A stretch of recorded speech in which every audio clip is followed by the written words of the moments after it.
सब्जी में पानी। हिंदी कहानियाँ। सरिता एक बहुत ही कुशल लड़की थी। उसकी पढ़ाई भी अब पूरी हो चुकी थी और उसके माता पिता उसकी शादी के लिए एक अच्छा सा लड़का देख रहे थे। जल्द ही उन्हें एक अच्छे से घर से रिश्ता आता है।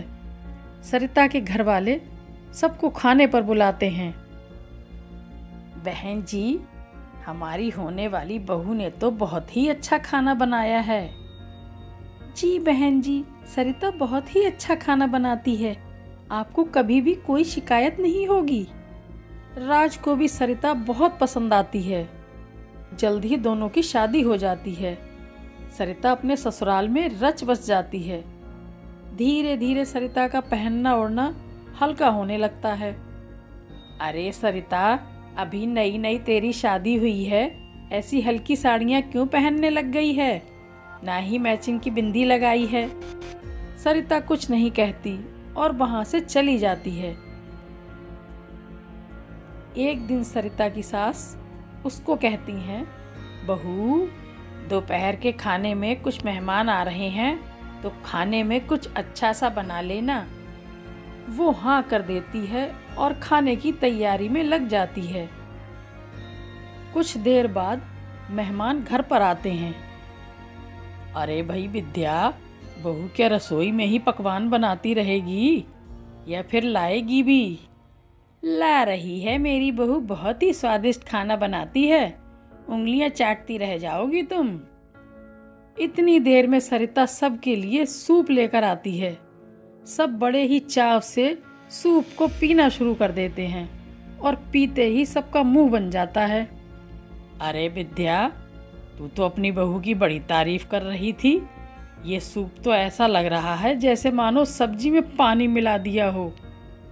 विद्या को भी कुछ समझ में नहीं आता कि आखिर बहू ने ऐसा क्यों किया।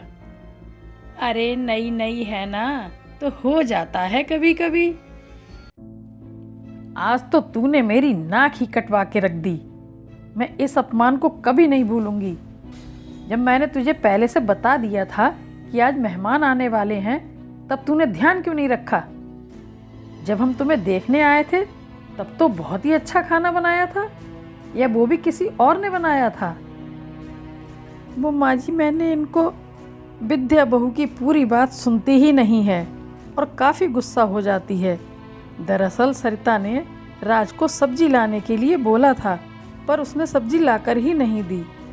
सरिता के साथ ऐसा बहुत बार हो चुका था, पर वो नई थी तो बेचारी किसी से कुछ कह भी नहीं पाती थी। शाम को विद्या अपने बेटे राज से सरिता की बुराई करती है। राज, आज इस सरिता ने अच्छा नहीं किया। मेरी कितनी बेइज्जती कराई है इसने, जबकि मैंने इसको दिन में ही बता दिया था कि आज मेहमान आने वाले हैं, फिर भी उसने उन्हें सूप में ही निपटा दिया। क्या यही सिखाया इसकी माँ ने?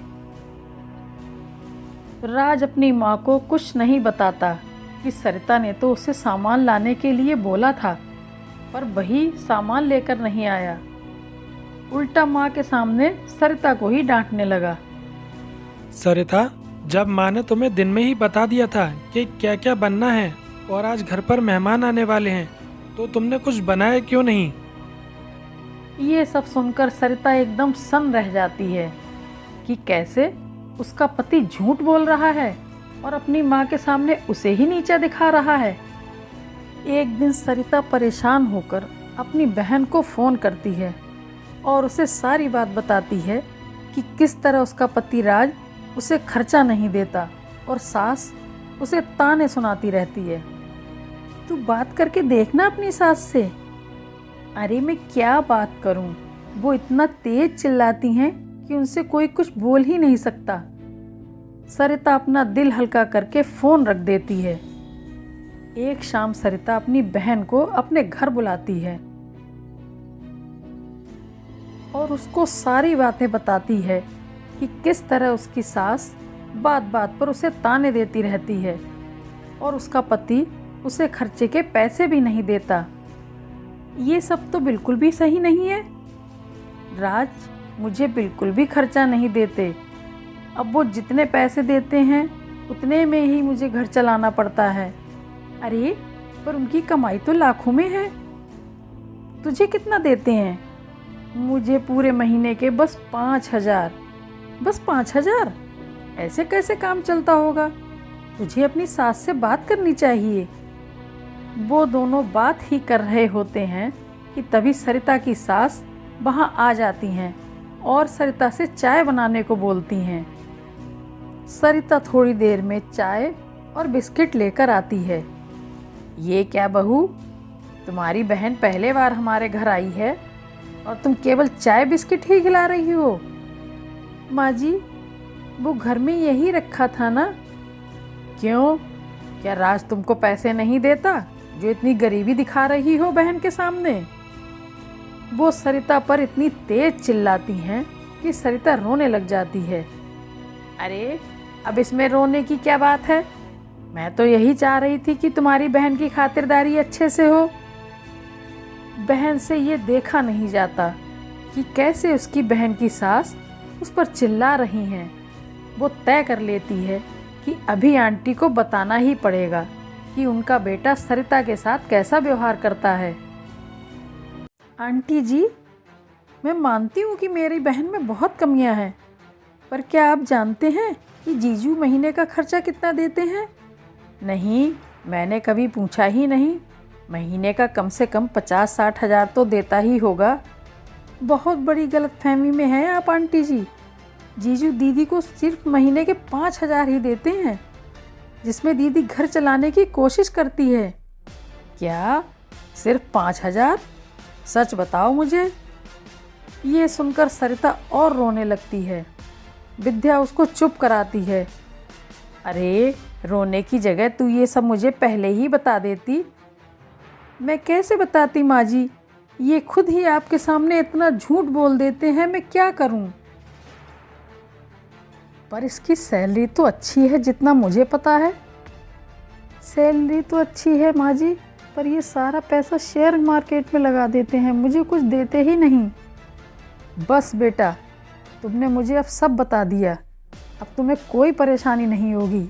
आज राज को आने दो, मैं इसे सबक सिखाऊंगी कि क्यों कभी सब्जी में पानी ज़्यादा और कभी राशन जल्दी ख़त्म हो जाता था।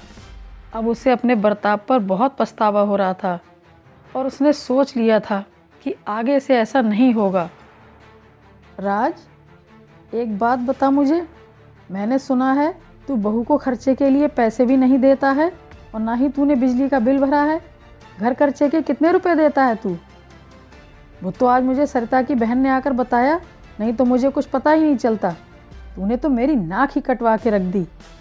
आज से तू हर महीने 50,000 रुपये बहू को देगा घर खर्च के लिए। आई समझ में? ये सुनकर राज के होश उड़ जाते हैं और उसका सारा शेयर मार्केट में पैसा डबल करने का भूत सर से उतर जाता है।